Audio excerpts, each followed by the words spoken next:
Deməli, gəlin Zexariya Sirçinin ortaya atdığı o əsas, biraz da narahat edici ideya ilə başlayaq.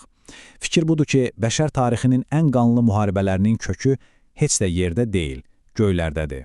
Bugün biz müharibənin mənşəyi haqqında bildiyimiz hər şeyi, demək olar ki, alt-üst edən bir iddiaya baxacağıq.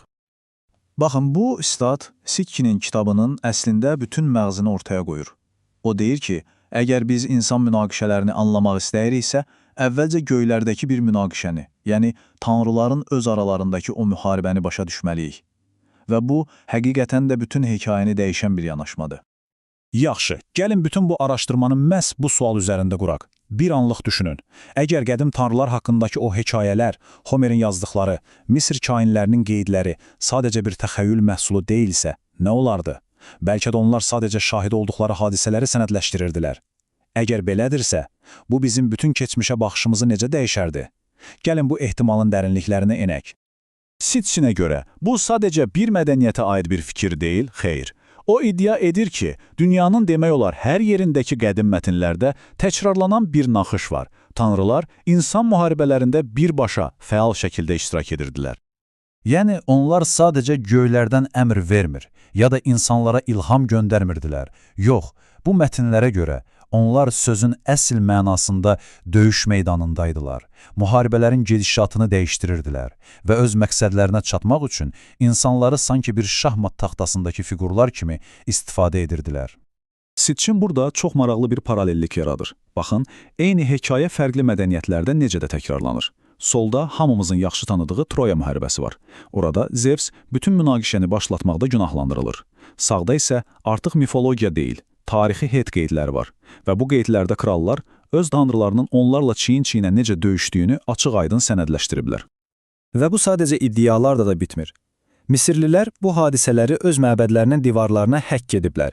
Məsələn, 2-ci Ramizə görə, o, Qadış döyüşündə mühasirəyə düşüb, məğlub olmaq üzrə olanda, Tanrı Amon-Ra şəxsən peyda olub, onunla danışıb və ona düşmən sıralarını yarmaq üçün fövqəlaşər bir güc verib. Sitchinə görə, bu Firon üçün sadəcə bir təbliğat deyil, qeydə alınmış real bir hadisə idi.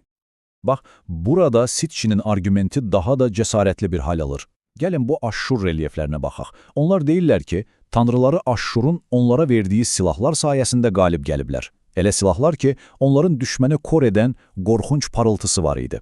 Sitchin də bu relyeflərə işarə edərək soruşur, bu qədim divarlarda təsvir edilən raketə bənzər obyektlər doğrudanmı sadəcə bir təsadüfdür?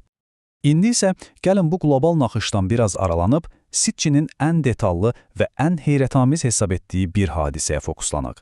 Yəni, qədim Misirdə birbaşa tanrılar arasında baş verən o vətəndaş müharibəsinə. Bilirsiniz, bu, insanlar arasında gedən bir proksi müharibəsi deyil. Xeyr, Edfu məbədinin divarlarındakı yazılar birbaşa tanrılar arasında, yəni Horos və onun əmisi Set arasında baş verən əsl vətəndaş müharibəsindən bəhs edir.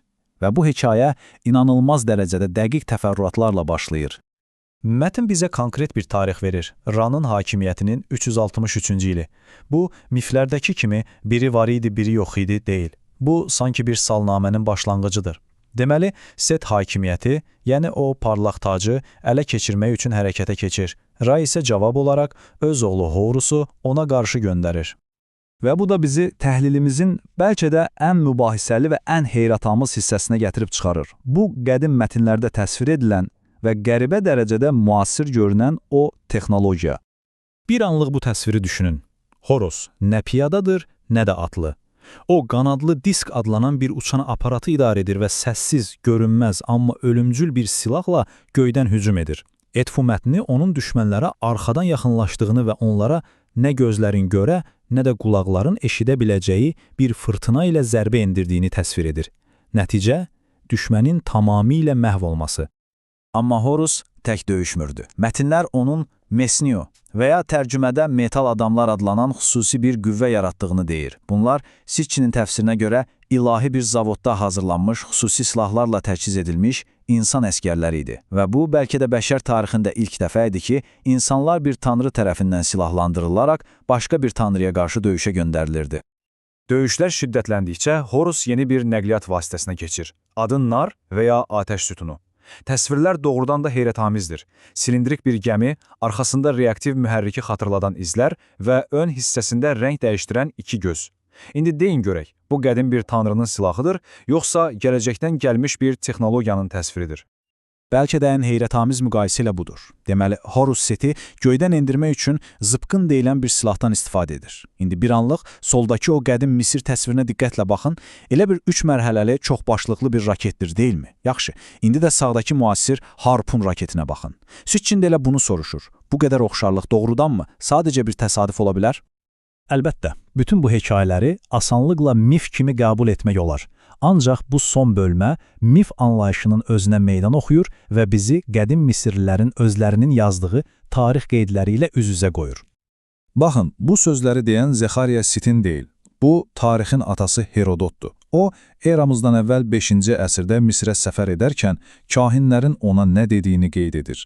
Fironlardan çox-çox əvvəl Misiri tanrılar idarə edirdi. Və bu, sadəcə şifahi bir rivayət də deyildi. Eramızdan əvvəl 3-cü əsrdə Böyük İskəndəriyyə kitabxanası üçün Misirin rəsmi tarixini yazmaqla vəzifələndirilən Misir kahini Maneto bu ənənəni sənədləşdirdi və onun tərtib etdiyi o məşhur krallar siyahısı bizim bildiyimiz tarixlə heç başlamır. Gəlin bir anlıq Manetonun zaman xəttinə baxaq. O, 12300 il davam edən ilk tanrılar sülaləsini təsvir edir. 12300 il. Sonra 1500 ildən biraz çox davam edən ikinci tanrılar sülaləsi gəlir və nəhayət təxminən 3600 il yarı tanrılar hökmranlıq edir. Yalnız bütün bu dövrlərdən sonra təxminən eramızdan əvvəl 3100-cü ildə ilk insan firavun Menes hakimiyyətə gəlir. Baxın, ümumilikdə bu nə qədər edir? 17520 il. Maneto məhz bu qədər il ilahi və yarı ilahi hakimiyyətdən danışır. Təsəvvür edirsiniz? Bu rəqəm bizim bütün qeydə alınmış insan tariximizdən 3 dəfədən də çoxdur.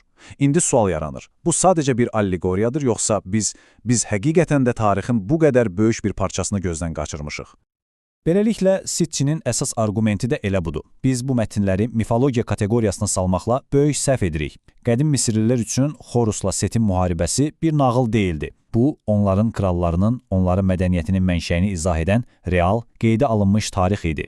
Və bütün bu araşdırma da bizi sonda bir sualla baş-başa qoyur. Biz bu hekayələri qədim insanların zəngin təxəyyülünün məhsulu kimi qəbul etməliyik, yoxsa bunlar texnologiyanı və münaqişəni bizim anladığımızdan tamamilə fərqli bir şəkildə sənədləşdirən unudulmuş bir tarixin qalıqlarıdır. Bu sualın cavabı bizim keçmişə baxışımızı kökündən dəyişə bilər.